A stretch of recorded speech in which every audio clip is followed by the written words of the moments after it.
పేలుడు ఘటనకు కొన్ని నిమిషాలకు ముందు మంచునీళ్ల కోసం బయటకు రావడంతో ప్రమాదం నుండి త్రుడిలో బయటపడింది సునీత అనే యువతి. ఆ యువతితో పాటే బయటకు రావడంతో 3 ఏళ్ల చిన్నారి ప్రవళిక కూడా ప్రాణాలతో బయటపడింది. తన కళ్ల ముందే భారీ పేలుడు జరగడంతో ఇప్పటికీ ఆ షాక్లోనే ఉంది సునీత. ప్రమాదం జరిగినప్పుడు అక్కడ పరిస్థితి ఏంటి, ఆ సమయంలో అక్కడ ఎంతమంది పనిచేస్తున్నారు, దీనిపై మరింత సమాచారం మా సీనియర్ కరెస్పాండెంట్ ఖాజా అందిస్తారు.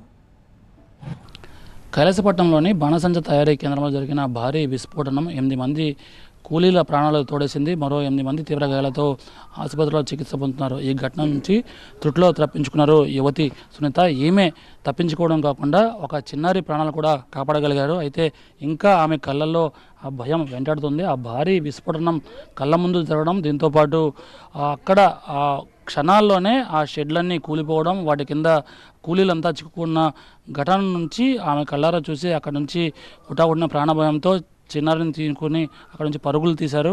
ఆమెను మాట్లాడించే ప్రయత్నం చేద్దాం. మీరు అక్కడికి అంటే జనరల్గా అక్కడ పనిచేస్తూ ఉంటారా మీరు? నన్ను ఒక రోజే వెళ్ళాను, ఆదివారం. ఈలోపు అక్కడ బయటకు మంచినీళ్ళు తాగుదామని వచ్చాను. వచ్చి మళ్ళీ తిరిగి వెళ్ళి లోపలికి ఇంకా అక్కడ సౌండ్ విని నేను ఇంకా పాపను తీసుకొని పరిగెట్టి వచ్చాను. ఆ తర్వాత ఇంకేం జరిగిందో తెలియదు. ఈ లోపు అంతా అక్కడ కాలిపోయి జనాలు అందరూ చనిపోయి ఇంకా తిరిగి కూడా అక్కడికి వెళ్ళలేదు. అక్కడ ఏం తయారు చేస్తూ ఉంటారు? అవన్నీ నాకు తెలియదు. మీరేం చేశారు? నేను జవ్వలు మాత్రమే కడతాను, అదొకటే నాకు వచ్చు. ఎంతమంది ఉన్నారు మీరు కడుతున్నప్పుడు అక్కడ? అవన్నీ లెక్కలు నాకు తెలియదు. నేను చేసి షెడ్లో అయితే మట్టికి ఒక ఆడ మనిషి, తాతబాబు అనే వ్యక్తి, వాళ్ళ మామగారు ఉన్నారు అంతే. ఇంకా అక్కడ ఇంకా ఆ షెడ్లో ఎవరున్నారో కూడా చూడలేదు. షెడ్ కూడా కూలిపోయిందా? ఆ షెడ్ కూడా కూలిపోయింది పూర్తిగా. ఎక్కడ ఎన్ని షెడ్లు ఉంటాయి ఇక్కడ? 2. ప్రమాదం ఎక్కడ జరిగింది తెలీదు. దూరం నుంచి చూడడం, నాకు అక్కడ సౌండ్ మాత్రం వినబడింది. అక్కడి నుంచి నేను పరిగెట్టి ఇంకొచ్చాను. ఏం జరిగిందో కూడా వెనక్కి తిరిగి కూడా చూడలేదు. అంటే అప్పటి వరకు మీరు తారాజువాలు కడుతూనే ఉన్నారు, ఆ తర్వాత మీరు బయటకు వచ్చారు? 5 నిమిషాల ముందు బాంబు పేలకు 5 నిమిషాల ముందు వచ్చాను వాటర్ కానీ. వచ్చి వాటర్ తాగి మళ్ళీ తిరిగి వెళ్దామని పాపను తీసుకొని వెళ్ళేలోపు ఈ సౌండ్ వినగానే ఇంకా నేను పరిగెట్టి వచ్చాను బయటికి.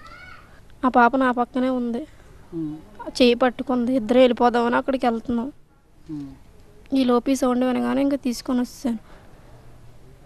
ఆ పాప తల్లి కూడా ప్రాణాలు కోల్పోయింది అంటున్నారు కదా? కోల్పోయింది. ఎన్ని గంటల సమయం జరిగింది అది? 12:30, ఇంకా 1:15 గంట. ఒకవేళ మీరు నీళ్లు తాగి మళ్ళీ ఆ స్పాట్కి వెళ్ళి ఉంటే నేను కూడా ఏమైందన్నా తెలీదు.